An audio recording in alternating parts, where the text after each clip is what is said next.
허벅지 너무 얇아. 그럼 이제 헬스장 가면 아 회원님 너무 근육량이 작네요, 하체가 너무 부실해요, 운동 좀 하셔야겠어, 이러겠죠. 이분은요 마라톤 세계 신기록 보유자예요. 오늘 Q&A 시간입니다. 자, 약간 긴데 이런 경우 되게 많거든요. 잘 보세요. 11자로 선 상태 기준으로 무릎을 굽히면은 왼쪽은 무릎과 발끝이 일치하게 자연스럽게 굽혀지는데 오른쪽은 무릎이 발끝이랑 일치되지 않고 왼쪽으로 굽혀집니다. 무릎 굽히면 무릎이 안쪽으로 굽혀지는 거예요. 억지로 오른쪽으로 돌리려고 하면은 무릎에 부하가 걸립니다. 요거 중요합니다. 기억하시고요. 의도적으로 힘을 주어 맞추는 행동은 안 하고 있습니다. 4년 쉬고 최근 들어 웨이트를 다시 시작하는데 몸의 중심을 잡는데 어려움을 겪어서 질문드립니다. 오른쪽 왼쪽이랑 지금 뭔가 안 맞는 거예요. 어떻게 안 맞는 거냐면은 그림으로 볼게요. 이런 거야. 흔히 팔자그름 된 분들 있죠, 돌아간 분들. 이건 두 개 다 돌아갔는데 지금 질문하신 분이 왼쪽은 이게 발인데 오른쪽은 지금 이렇게 돼 있는 거예요. 무릎은 정면인데 발은 바깥쪽이에요. 그러니까 발을 정면으로 하니까 무릎 어디로 가요? 안쪽으로 가죠. 이 두 개가 안 맞는 거예요. 발이 바깥으로 가고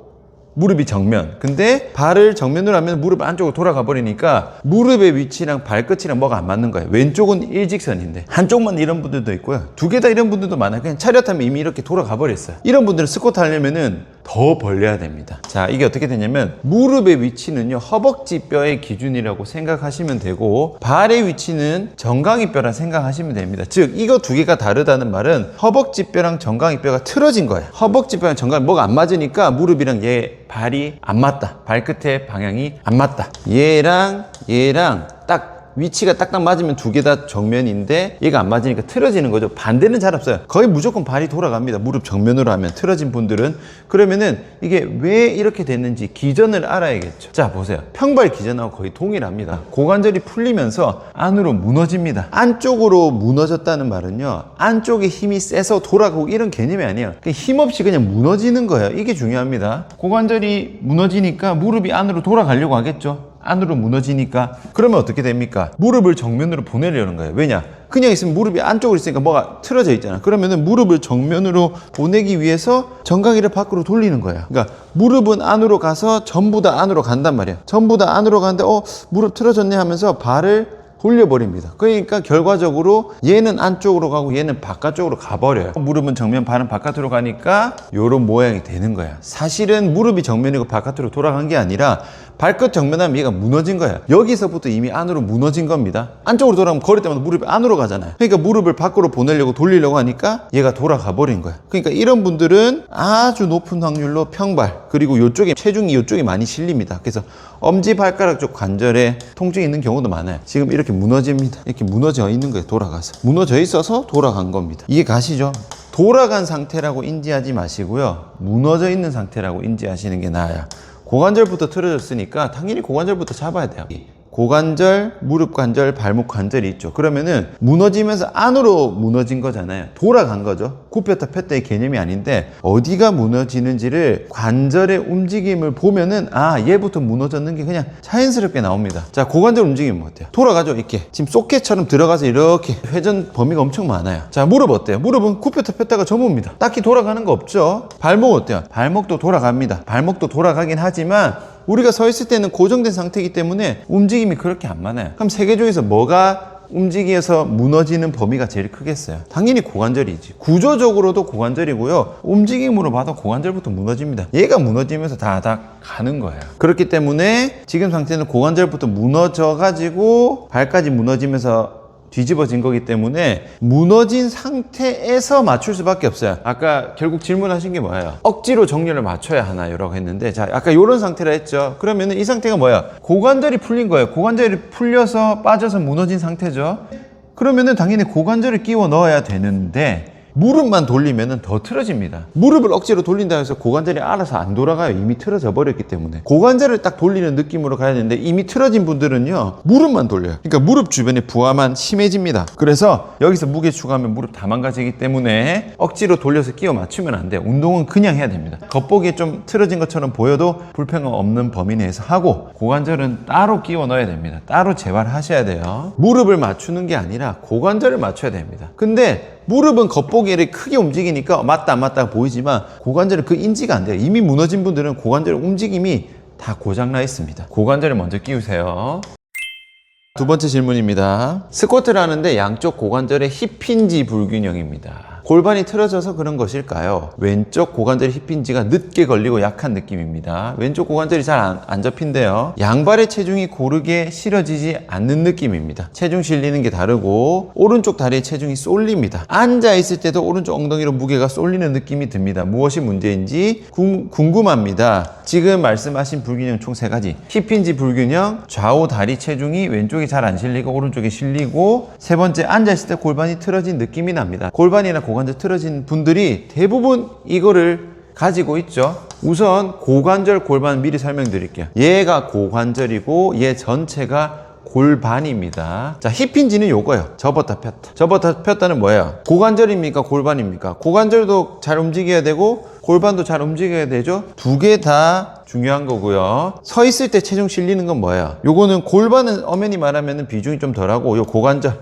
딱 이게 잘 끼워져야 되는데 얘가 잘 안 끼워지면은 요쪽에 체중이 잘 못 실리겠죠. 요거는 고관절의 끼워짐이 조금 더 중요하고요. 그 다음에 앉아 있을 때는 어때요? 굽혀진 상태이기 때문에 고관절도 굽혀져 있고 골반도 돌아가야 되기 때문에 요것도 역시 고관절, 골반 두 개 다입니다. 그러면은 고관절, 골반, 고관절, 골반이니까 결국 다 고쳐야 되죠. 근데 중요한 게 뭐예요? 얘 고친다 해서 얘가 자동으로 고쳐지고 뭐 얘 고친다고 해서 얘가 자동으로 고쳐지고 이런 게 아닙니다. 별로 안 심한 분들은 그렇게 되지만 결국 자세별로 움직임별로 다 고쳐야 돼요. 그러니까 여러분들이 질문을 하실 때 어디가 중요한 게 아니고 왜가 중요하다 말씀드렸죠. 골반이 틀어졌어요, 고관절이 틀어졌어요, 이게 중요한 게 아니에요. 어느 자세, 어느 움직임에서 틀어졌느냐가 중요합니다. 예를 들면은 서서 이렇게 굽혔다 폈다 할 때 불편한데 앉아서 백날 잡아봤자 의미가 없어요. 왜? 두 개가 다른 움직임이잖아. 위치가 똑같더라도 움직임이 다르면은 다른 거예요. 다 고쳐야 됩니다. 그래서 누워서만 재활하면은 의미 없다고 말씀드리는 게 이런 거예요. 고관절, 골반 모두의 문제고요. 좌우가 다 틀어진 거예요. 왼쪽이 안 맞으니까 왼쪽만 틀어졌겠지라고 하지만 그렇게 하면 안 됩니다. 대부분 실제로 검사해보면요, 좌우 다 문제가 있어요. 정도의 차이가 있고요, 종류가 조금씩 다른 겁니다. 왜? 힙힌지는 결국 같이 움직이잖아. 하나만 움직여서 별개로 가는 게 아니라 같이 움직이는데 한쪽만 작동되는 것조차도 결국은 최종적으로는 같이 움직여져야 되기 때문에 좌우를 다 고쳐야 됩니다. 반대로 말해서 왼쪽이 안 되니까 왼쪽 고관절만 백날 운동해요. 그래가지고 안 됩니다. 결국 다 같이 움직이니까 같이 고쳐 나가야 됩니다. 다음 질문 볼게요. 자, 오른손잡이라서 그런지 몸의 왼쪽 부위를 사용하는 것이 익숙하지 않습니다. 자, 오른손잡이랑 왼쪽 부위 사용하는 거랑 별로 상관없어요. 글씨 쓰고 이런 게 차이가 있지 뭐 왼쪽이 약하고 자극이 안 온 거는 오른손잡이랑 상관없어요. 인바디상으로 근육량이 큰 차이는 없는데 운동할 때 왼쪽을 더 활성화해서 자극을 잘 느끼고 원하는 대로 움직이기 위해서는 어떤 방법이 있을까요? 지금 2가지 말씀했어요. 인바디상으로 차이가 없는데 왼쪽을 어떻게 잘 쓸 수 있나요? 이런 건데, 자, 우선 제가 인바디부터 좀 말씀드릴게요. 인바디는요, 체성분 검사죠. 쉽게 말해서 근육량이랑 체지방량을 측정하는 거예요. 그러니까 자세한 체중계입니다. 양을 보는 거예요. 움직임이 어떤지 뭐 힘이 센지 이게 측정이 안 됩니다. 그래서 근육량이 많을수록, 즉 인바디 상체 근육이 많을수록 막 움직임도 잘 움직이고 뭐 힘이 세겠네요. 아니에요. 아무 상관없어요. 이렇게 보시면 절대 안 됩니다. 단적인 예로 말씀드릴게요. 처음 보는 분들도 계시고 누군지 아는 분들도 있을 거예요. 처음 봤어. 허벅지 너무 얇아, 팔다리 너무 얇아. 이 사람이 인바디 재면 높게 나오겠어요? 작게 나오겠어요? 당연히 작게 나오겠지. 그럼 이제 헬스장 가면 회원님 너무 근육량이 작네요. 하체 근육이 너무 없습니다. 하체가 너무 부실해요. 운동 좀 하셔야겠어요. 이러겠죠. 아닙니다. 이분은요, 마라톤 세계 신기록 보유자예요. 풀코스 마라톤 2시간 완주한 분이에요. 이분이 운동 못하는 사람이에요. 전 세계에서 달리기 제일 오래 잘 뛴다니까? 지구상에서 마라톤 제일 잘하는 사람이라니까? 인바디로 이런 그 운동 능력을 측정할 수가 없습니다. 인바디는 여러 지표 중에 하나죠. 인바디상으로만 가지고 이 사람이 강하다 약하다 이런 거 판단하시면 안 됩니다. 이분은 마라톤 하니까 마라톤이라는 그 운동, 그 움직임에 특화된 최적의 몸인 거예요. 근데 반대로 역도 선수는 어때요? 엄청 굵게 지니까 무거운 걸 엄청 잘 들지만은 마라톤 잘하겠어요? 못하겠지. 근데 그 사람이 그랬다고 해서 못한 거야? 아니지. 내가 어떤 신체 능력에 포커싱이 맞추냐에 따라서 근육량이라는 게 세팅이 되는 거기 때문에 근육량 자체가 중요한 게 아닙니다. 자, 그리고 왼쪽의 근육을 잘 못 쓴다고 했죠. 근육의 문제입니다. 잘 못 쓴다는 거는 꺼져 있거나 굳어 있거나 근육의 문제를 고치고 그 다음에 운동 가야 됩니다. 왼쪽에 자극이 안 와. 그럼 왼쪽만 하죠. 그럼 왼쪽 어깨 작살 납니다. 자세가 정확한데도 왼쪽을 잘 못 쓴다는 거는 그냥 왼쪽 근육이 고장 난 거예요. 운동을 잘 못해서가 아닙니다. 실수하는 게 뭐냐면 뭐 이런 분들 많아요. 막 운동을 하는데 왼쪽을 잘 못 써. 그래서 왼쪽만 더 세게 합니다. 착살나지. 이미 고장나서 자극이 안 오는데 그거를 더 무리한다? 그거는 그 관절을 일부러 박살내는 거랑 똑같아요. 절대 그렇게 하시면 안 됩니다. 우선은 근육의 문제를 고쳐야 된다. 운동할 상황이 아니다. 이렇게 보셔야 됩니다. 계속하면은 언젠간 아프다.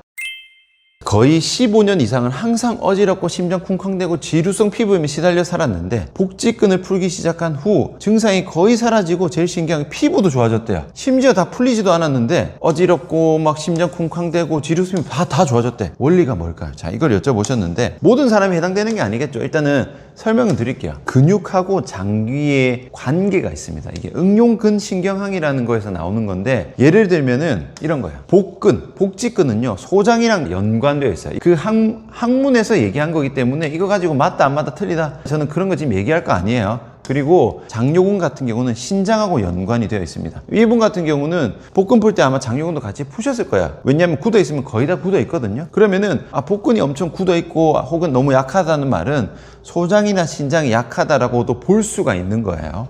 그러면은 이분이 지루성 피부염하고 막 어지럽고 이런 게 그 원인 자체가 소장하고 신장에 연관이 되어 있던 거예요. 그러니까 복근하고 장요근 같은 걸 풀면서 소장이나 신장이 같이 좋아지면서 지루성 피부염도 좋아지고 심장 쿵쾅대고 이런 게 좋아진 거야. 이런 거는 어떻게 보면은 장기의 문제이기 때문에 제가 말하는 움직임하고는 직접적인 연관성은 없어요. 요거는 근육으로 해석을 하면 안 되고 장기로 해석을 해야 그나마 설명이 됩니다. 하지만 여기서 중요한 건 뭐다? 모든 지루성 피부염이 소장과 신장에 연관되어 있는 게 아니겠죠. 즉 모든 지루성 피부염 있는 사람이 이거 푼다고 좋아지는 건 아닙니다. 이분이 정말 운이 좋게도 이거에 대한 문제가 컸기 때문에 이거에 대한 원인이었기 때문에 이걸로서 좋아진 거지 모든 거를 가면 안 됩니다. 지루성 피부의 원인은 엄청 다양하겠죠. 이분의 케이스가 여기에 해당된다는 뜻이지 모든 지루성 피부염은 복근 풀면 좋아집니다 라고 생각하시면 안 돼요. 사람마다 원인은 다 다릅니다. 하지만은 이분이 좋아진 건 명백한 사실이죠. 그래서 이분에 대한 걸 해석을 해서 확장시켜서 하면요 근육이 좋아지면요 근육과 연관된 장기 기능도 좋아질 수가 있어요. 좋아질 수 있다가 중요합니다. 무슨 말이냐, 모든 장기 기능을 근육만 하면은 무조건 다 낫습니다 이 말을 하려고 하는 게 아니에요.